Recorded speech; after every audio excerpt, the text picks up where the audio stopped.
Shalom, my name is Shulam. I am the founder and director of Netivyah Bible Instruction Ministry in Jerusalem, and I'm the retired, the chancellor or the director emeritus of Netivyah. I continue to teach, and if you look at Netivyah's webpage, you'll see that almost every day. In the last few days, I didn't teach. I was doing other things. I did a long interview, or a long teaching on the oneness of God with many people from Indonesia, and people from Brazil joined, and from Japan joined, and from Israel joined, and from United States joined, and from other European countries joined, and so it was a very long session, and I was too tired to do something else yesterday. It lasted, about 3.5 hours, and I got too tired on the Zoom. So now I'm returning back to the 1 Samuel, and we are in chapter 26. Just to summarize a little bit of the end of chapter 25. After all the events that took place, that David didn't kill Saul and En-Gedi, and the text brings us to a different location. David is gathering his family, his wives with him,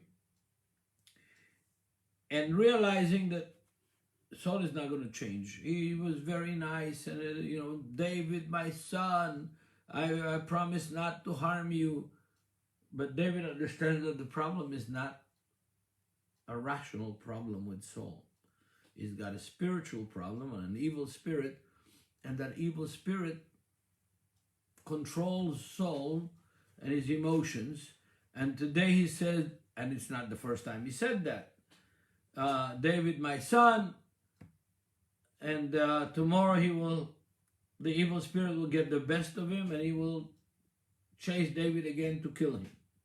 So David sends men. He gathers Abigail from Carmel, the Judean desert, on the east side of the Judean desert, and we have a kind of a short list of his wives.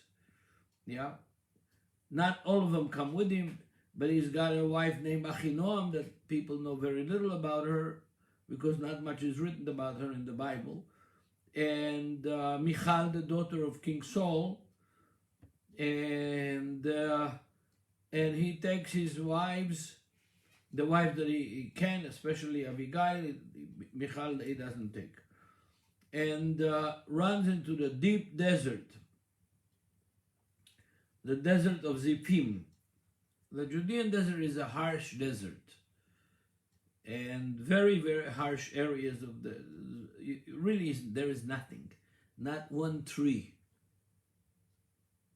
On rare occasion, when it really rains, and then in the early spring it can become green and have beautiful wild flowers, but for a very short time, and after that it becomes brown and dry and dead, and no water.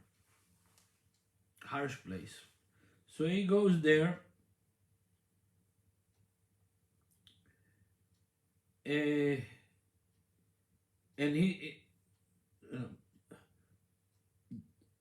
I'm not reading it right. Let me go back. Okay, sorry. And David and his men are going to the desert of Zipim.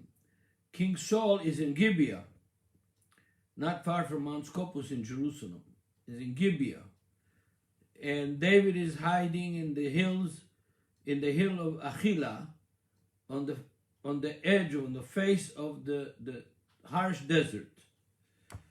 And King Saul comes down from the desert of Zipim, and he has 3,000 men with him.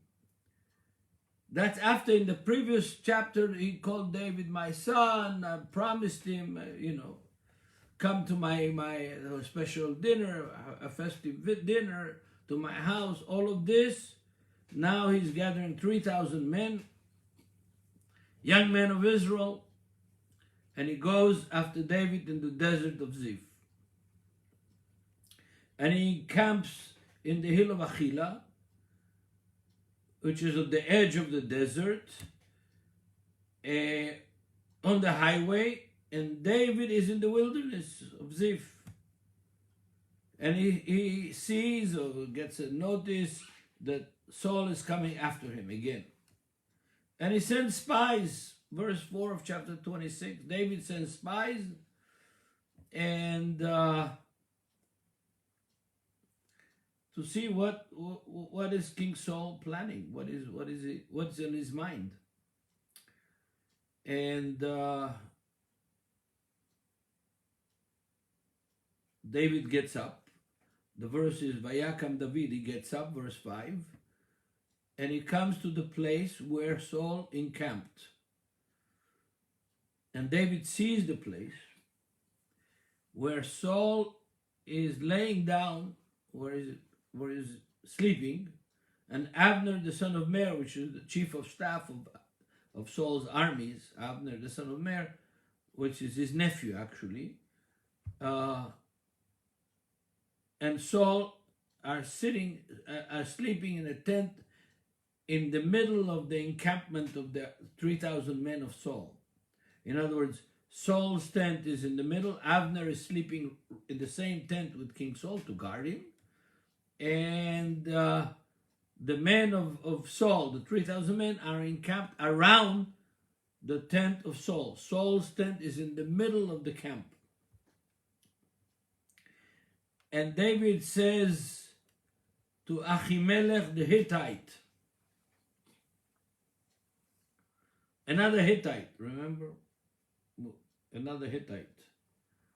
We haven't got to Bathsheba yet. It's in 2 Samuel. But he's got Uriah the Hittite. He's got another Hittite general in his army, Ahimelech.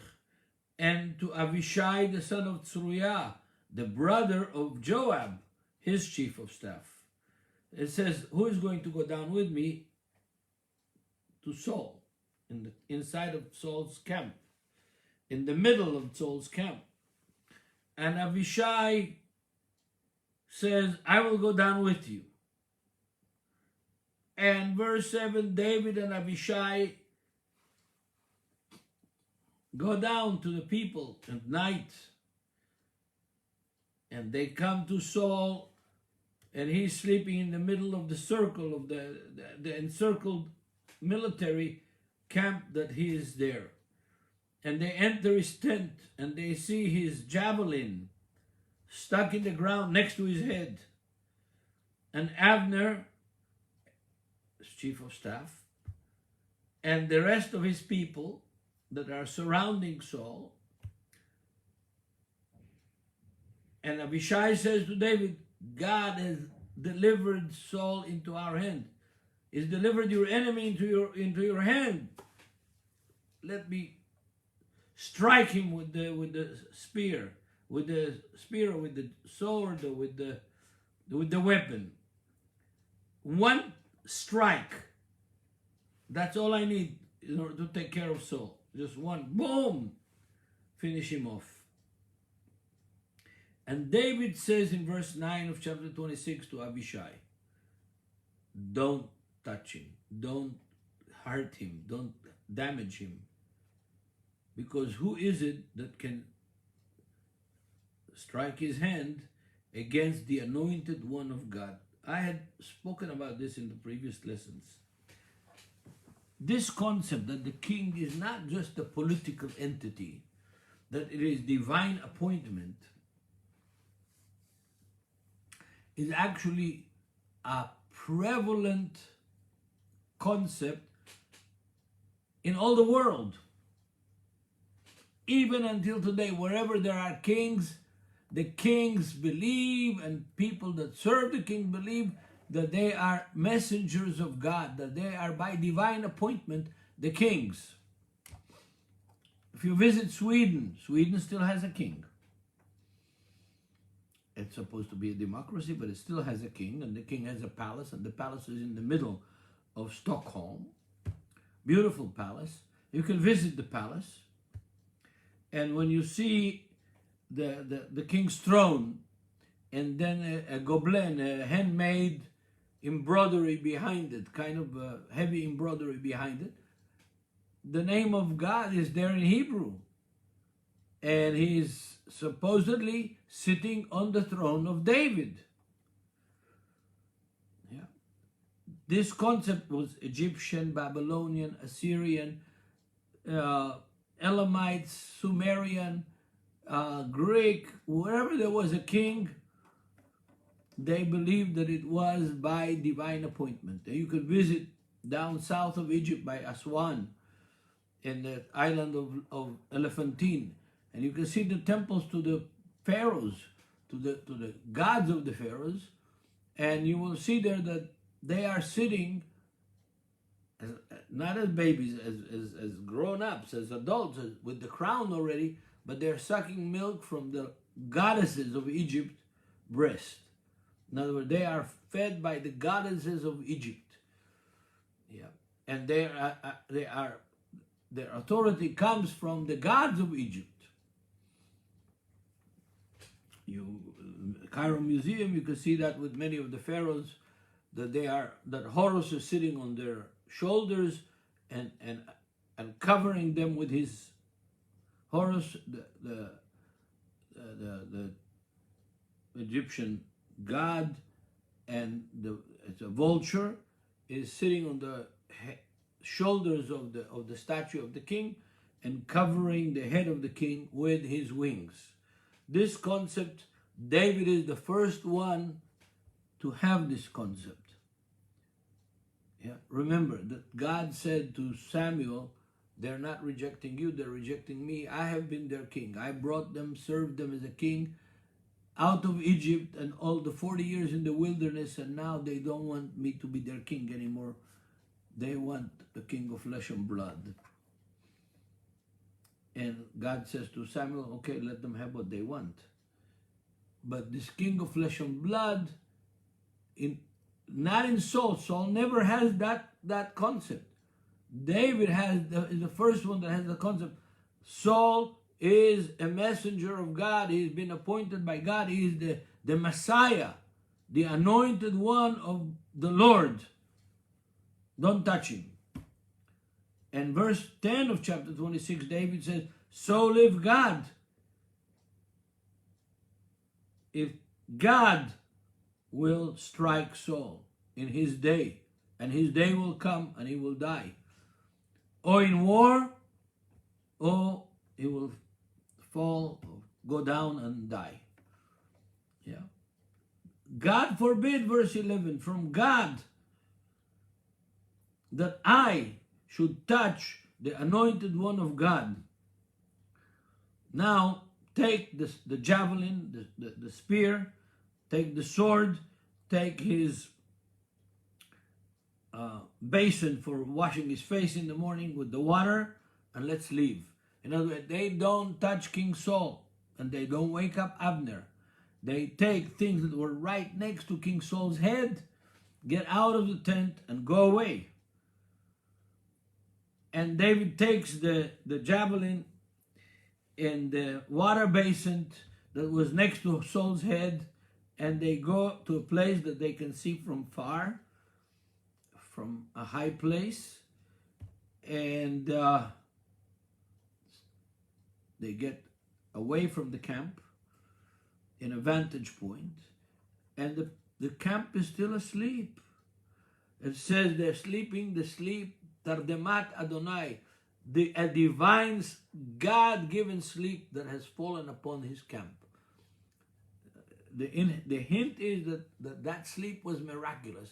It was induced by God, so that David and Abishai, one of his generals, can go down, sneak in through the camp, through the encircling forces of Saul, to the middle of the camp, to Saul's royal tent, and take his sword, his javelin, and the basin for his washing his face in the morning. Most intimate, right there.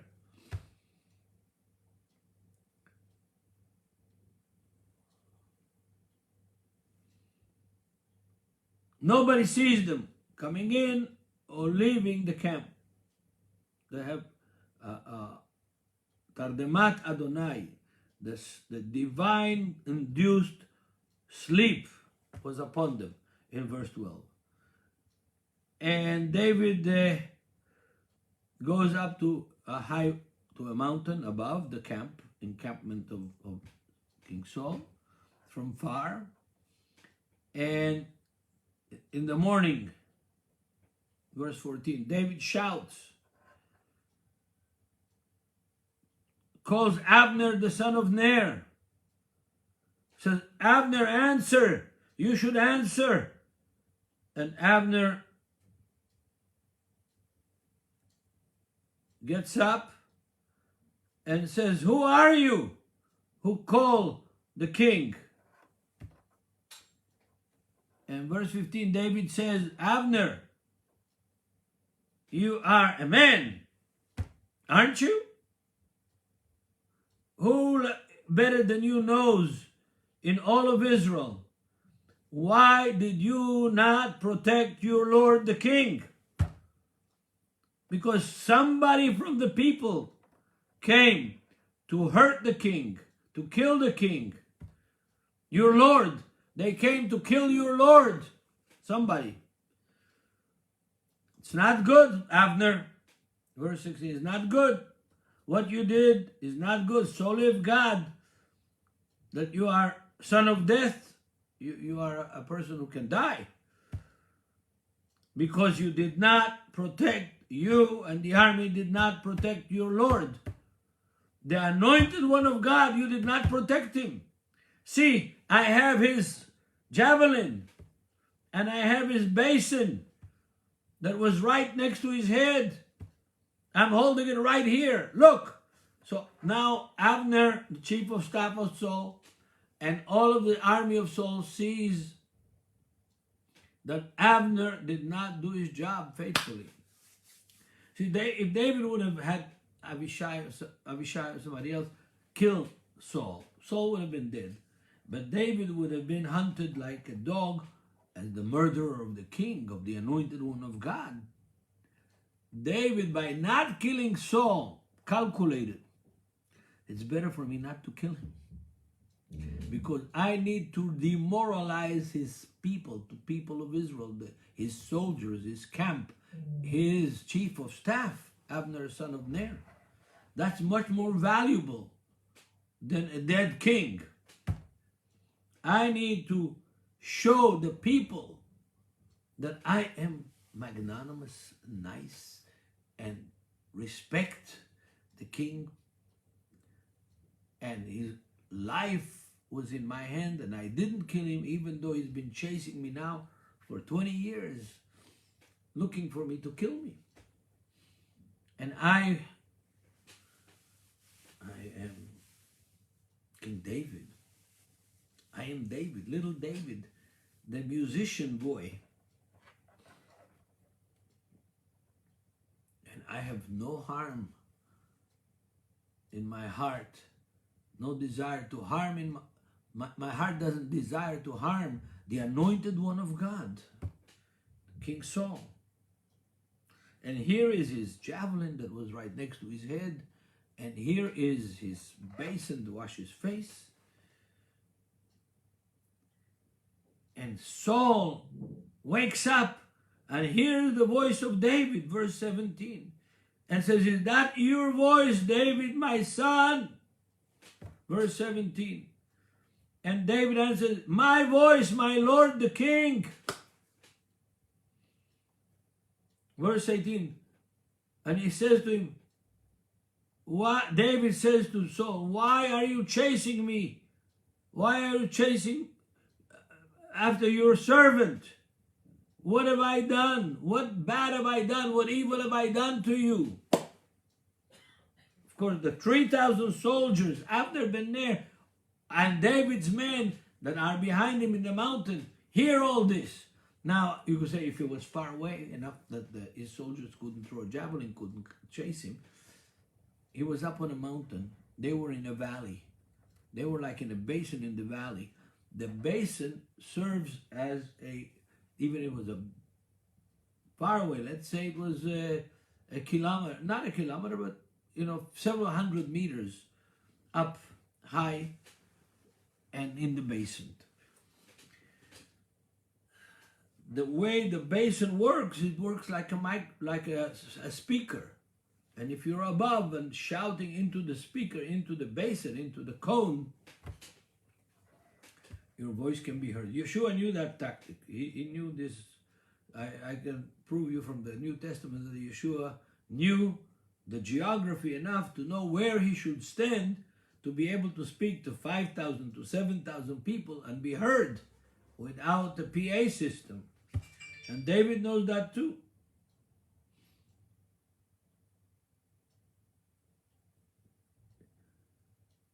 And notice that when Saul hears the voice of David, he says, David, my son. David, my son. And then after he shows his magnanimity to the king, in verse 19 it says, let now hear. My lord the king, let hear these words, the words of his servant. If God has turned you against me, has swayed you against me, smell my action, taking your sword, taking your javelin, taking your basin, as a sweet smelling offering. But if bad people, cursed people, are turning you against me in front of God,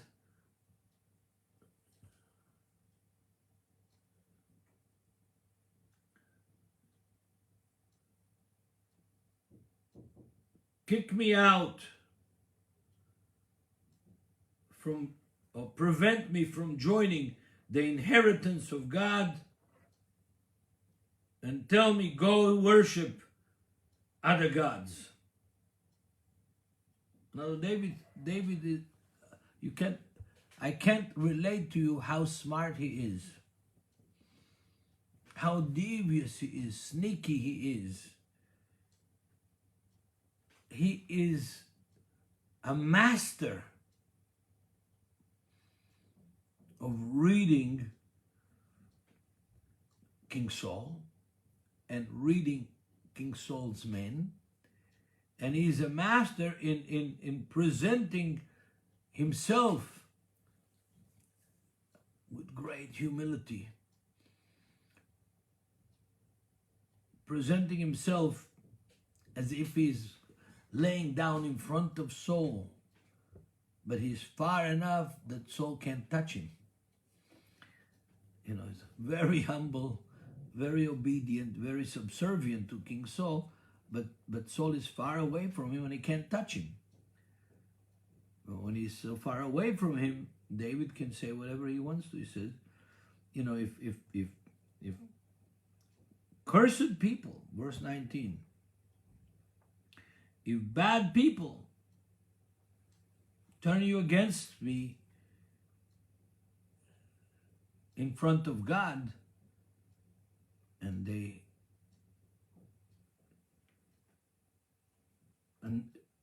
estrange me from this day from you and from the inheritance of God, say, go worship other gods. Now,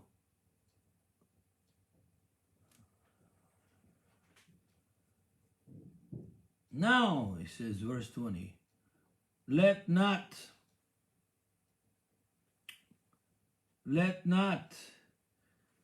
the inheritance of God be my part. And I'm giving up my part. Yeah, the English verse says, now therefore please let my lord the king hear the words of this servant. If the Lord has if the Lord has stirred you up against me, let him accept an offering. But if it is the children of men, may they be cursed before the Lord, for they have driven me out this day from the sharing the inheritance of the Lord, saying, go serve other gods. Smart. So, verse 20. So now do not let my blood fall to the earth before the face of the Lord, for the king of Israel has come out to seek me as a flea. I'm a flea. What are you seeking to kill me? What are you chasing me, all these years and all these times all over the country? As one hunts a partridge in the mountains, you're hunting me like I was a quail, a partridge in the mountains. Why?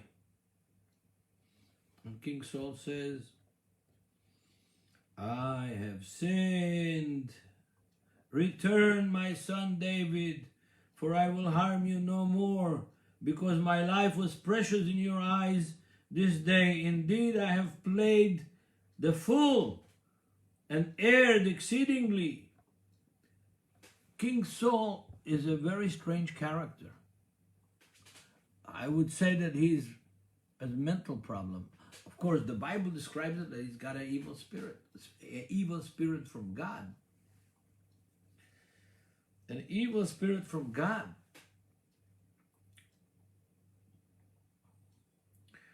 And he's not acting rationally. He's there with 3,000 men trying to hunt David, to kill David. And when David shows him that he was not out there to kill him, he said, I have sinned. Return, my son David, for I will harm you no more, is acting like a bipolar person, schizophrenic. The Bible explains that he's got an evil spirit from God, but when I look at it, read the text, look at the story, Saul is acting irrational, like a person that one minute he wants to kill him, and another minute, my son David, I'm sorry, I will harm you no more, because my life was precious in your eyes. This day I indeed have played the fool and erred exceedingly. These are the words of King Saul. David calls himself a flea, or hunting a flea, a partridge in the mountains. And Saul continues and says, I have sinned. I have sinned. I have sinned. Again, my son David. So David lifts up, chapter 26, verse 22. David answers him, and he says, here, and lifts up the spear, the javelin of King Saul, the spear of King Saul, and says, here is your spear, O king. Let one of your men come over and get it. May the Lord repay every man for his righteousness and his faithfulness. In other words, David says, let, one of your men come and pick up your spear. Yeah. And God will bless the man who comes and picks up your spear for his good deed, for his righteousness, and for his faithfulness. For the Lord delivered you into my hand today, but I would not stretch out my hand against the anointed one of the Lord. David says that he said it to Abishai, he said several times. Now he's saying it in front of 3,000 men of Saul's army, and in front of Abner Ben-Ner, the chief of staff of Saul's army. All these people that Saul depends upon, and now seeing David, Mr. Good Man, Mr. Generous Man, Mr. Gracious Man, very, very faithful and religious. I will not touch the anointed one of God. And I think that David means it. And he proved that he means it by having these opportunities, several opportunities to kill King Saul and not touch him. Look, this should be studied by armies, by generals, by military personnel, by politicians. Yeah. By politicians, because if you know God and you trust God and you believe in God's promises to you, you don't have to do the dirty work. You can afford to be gracious to your enemies. You can afford to be generous to your enemies. Not every strike needs to be responded by vengeance. Not everything that happens, that somebody does bad to you, you need to turn around and do bad to him. This is the Yeshua, the Jesus paradigm of how to deal with your enemies. It's not easy. And the only way that you can allow yourself to turn your other cheek to the one who strikes you one time is if you know that you are righteous, you know that you are right, you know that you have done good, and you trust in God to vindicate you. You don't have to vindicate yourself. If I could learn this 20, 30 years ago, I would have been much ahead today. I learned it a little bit too late. I learned it a little bit too late. I hope you don't wait to learn it too late for you.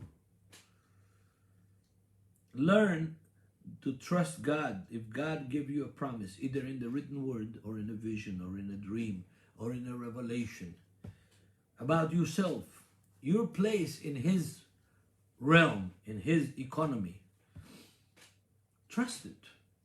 You don't have to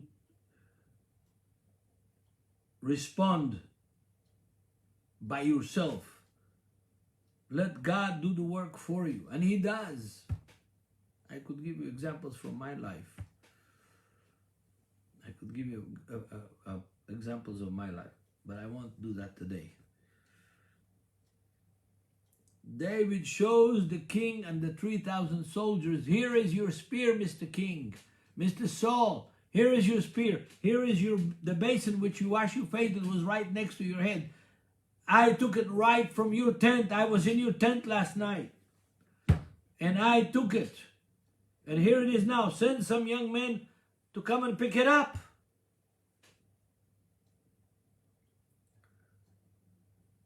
God will bless the young man that comes and picks it up and shows his faithfulness.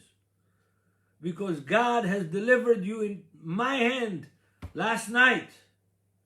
And I did not send my hand, stretch my hand against the anointed one, the Messiah of the Lord. This is so powerful and so practical in so many ways, dear brothers and sisters. And I am guilty of not always doing what the text says here. I'm teaching you, and I'm reteaching myself things that I forgot, I shouldn't have forgotten. I would have been ahead if I would have done what I learned from David in this occasion. That I don't have to resolve all my problems with my enemies. And I've had enemies.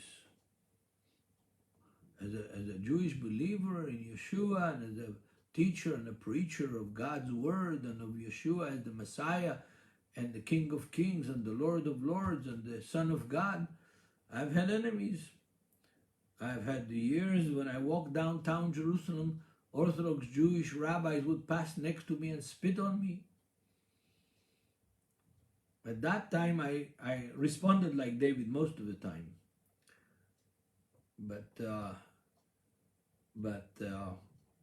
And several other very important occasions I responded like David because I didn't have a choice. And I gained from it. The most famous one is after 3 months of persecution, daily, day and night in my house with my wife and my mother and my 2 little children, and they threw live mice, 40 live mice into my house, live. Knocked on the door, they had 2 big paper shopping bags full of mice. They threw them inside, the mice started running all over the house. My mother was there, my mother was scared of mice, Marsha was scared of mice. They got the courage, they start catching the mice with their hands, kicking them against the banisters of the walls, against the furniture, numbing them and throwing them in the bathtub. We caught, there was 4 of us. One of my Arab disciples was there, Salim Munayar, spending the night with me in my house. And my mother was there, and Marsha and I, and the children were asleep. The 4 of us caught 39 mice quick, within, I would say, not more than half an hour. All over the house.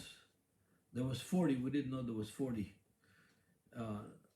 My mother and Marsha caught the 40th one later. But after that kind of persecution, and then other persecution for several months, I finally decided to do what David did.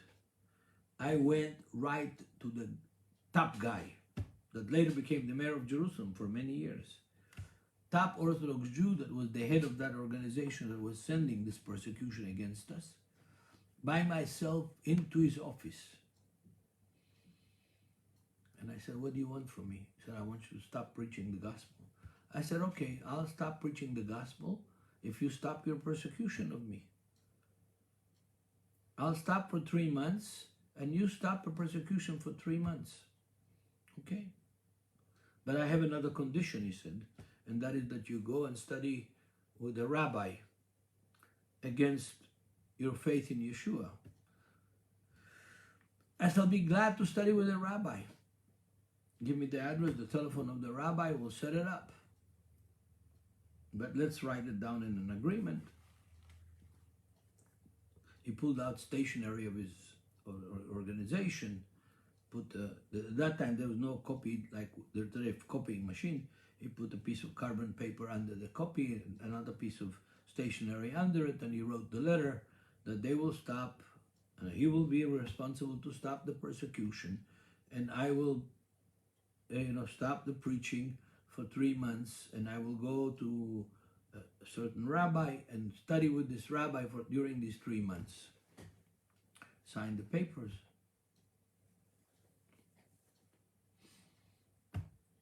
I got a copy, he got a copy. With my copy, I went from there straight to the headquarters of the police, and the chief of police at that time was a classmate of mine from kindergarten, one of my best friends. I said, Aryeh, here is a confession. Who is the people who are persecuting us? You said that the police couldn't find out who they are. Here is a confession, written, signed confession of who is persecuting us. The next day, they called Mr. Loipolyansky to the police station for questioning. Yeah. So there's some similarity here. Yeah. Don't try to take the vengeance of those who do you evil with your own hands. Let God do it, or let the authorities, guided by God, do it. So that's what David is doing.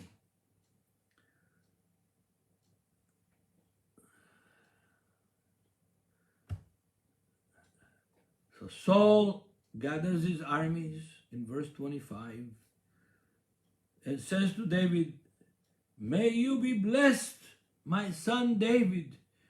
You shall both do great things and also still prevail. So David went on his way, and Saul returned to his palace, his place. We finished chapter 26 of 1 Saul. And I want to just take a few more minutes and not get into chapter 27 now. This is the second time that we see that King David had a chance to kill Saul. a real chance to kill Saul, and he doesn't do it. And the reason he doesn't do it, he knows some things that we ought to know also. First of all, he has a promise by God that he will be the king of Israel. And he believes that promise, even though in reality it looks impossible. He doesn't have an army. I mean, now he's got 600 vagabonds, criminals who are following him. But he doesn't have an administration. He doesn't have the tools. King Saul is still alive. And but he believes promises of God. He believes that God has anointed him to be the king of Israel. And that's what he runs to the bank with. That's what he takes so seriously, that he actually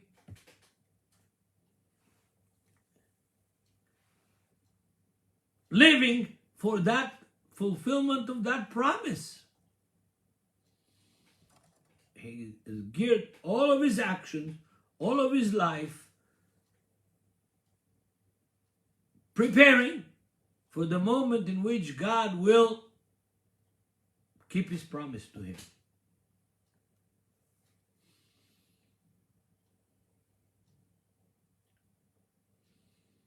Look, if you have a promise from God, personal, not necessarily from it could be a verse from the Bible, it could be a chapter from the Bible, it could be some statement. But if you have a promise from God, if you feel that God has promised you something, go for it. Trust God.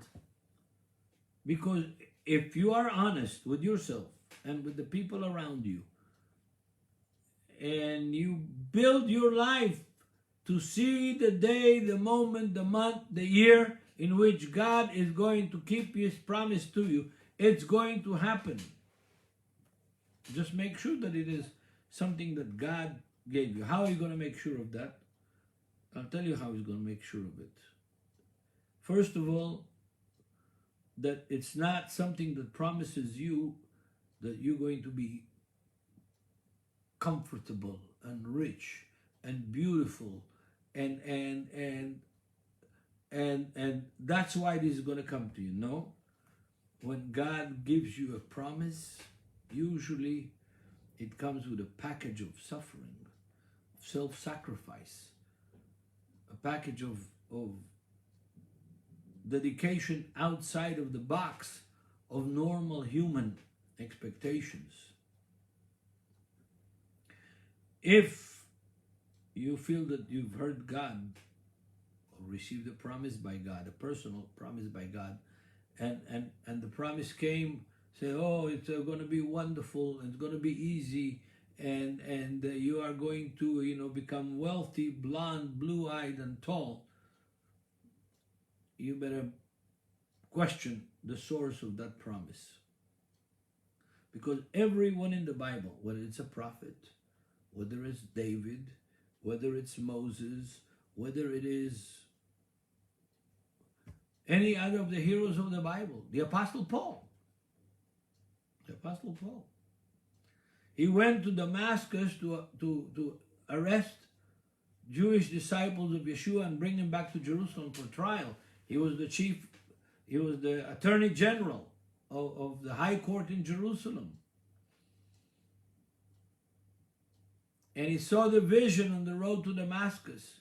And he went to Damascus in obedience to the house of Ananias, a righteous Torah teacher who believed in Yeshua and lived in the main street in downtown Damascus. And he was, he's an attorney general.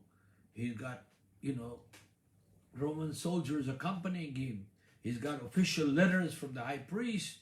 Hey, man, he's somebody. He probably also had a good salary and a good place to live, and he came from a family that was involved in politics. We know that for sure from chapter 23 of Acts. And he was a radical and a very sharp guy. You would think, he's going to get, alligator shoes and London-made Savile Row suits and Brioni ties.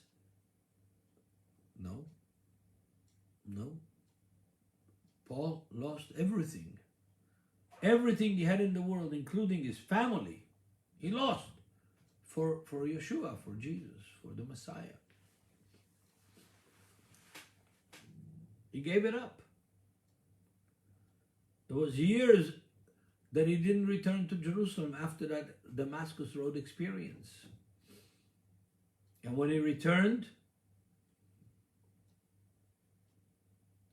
and the crowd knew about it in the temple, they wanted to kill him. And he ended up in house arrest in Caesarea by the Romans, and then he ended up in Rome, and then he died during Nero's persecution in Rome. He didn't have an easy life after he became a believer. So you too, if you believe God has given you a vision, that He has given you a task, has given you a mission, and promised you things, don't expect an easy life, but expect 100% the fulfillment of God's promises in your life. That's David's strength, folks. The source of his strength is his faith that whatever God promised him by the anointing of Samuel over his head in the house of Jesse in Bethlehem is going to happen. And for that, I'm willing to sacrifice, he says. For that, I'm willing to suffer, to run away, to be considered a criminal. When the king himself and 3,000 soldiers are chasing me in the wilderness of Judea. It's a lesson that is very important for us, folks. And we can learn that lesson for our life today. And even if we don't, not a promise for God, but a righteous endeavor of you as a disciple of Yeshua, a righteous endeavor, a righteous goal that you have and you want to accomplish, take that into account. That if you want God's help, you have to do what's right by God. That includes in family, in business, in your congregation, in your fellowship, in your service, in all these aspects. Yeah. A bad tree doesn't give good fruit, and a good tree should give good fruit. But define good in this case, each one of us in his own way. What is good? For me, for my family, for my life, you defined it. Because what's good for one person may not be good for another person. What one person is capable to hold on and to sacrifice for may not be the same as another person. You define your life. You make your choices. Like the Torah says in chapter 30 of Deuteronomy, choose life. I put before you life and death. Choose life. Always choose life. Life now, according to God's will, and life eternal as a reward for your life down here. David was smart, and he knew he's not going to take the law into his own hands, that's God's job, and God did it. We're going to come to the end of Samuel in a couple of 3 chapters more, and you'll find out that God did it. So, my dear brothers and sisters, we are in chapter 27, and maybe tomorrow I'll continue in chapter 27 of 1 Samuel. Things are going to get more interesting in chapter 28 and then chapter 29. God's word is solid and it's true. He said, my word is true. It's a quotation from the scriptures. And it's not a question of religion, it's a question of life. Religion, all religions that are controlled by men, connected to human institutions, to human established churches. All of them are lacking. None of them are perfect. Even those who started under very, very good circumstances went sour after several years and started splitting themselves and into sub-denominations, and the denominations keep multiplying, and the power of the church in general keeps declining.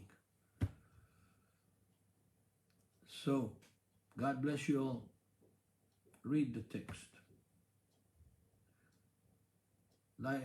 God bless you, and see you the next session, which will be chapter 27 of 1 Samuel. Letraut. See you again soon.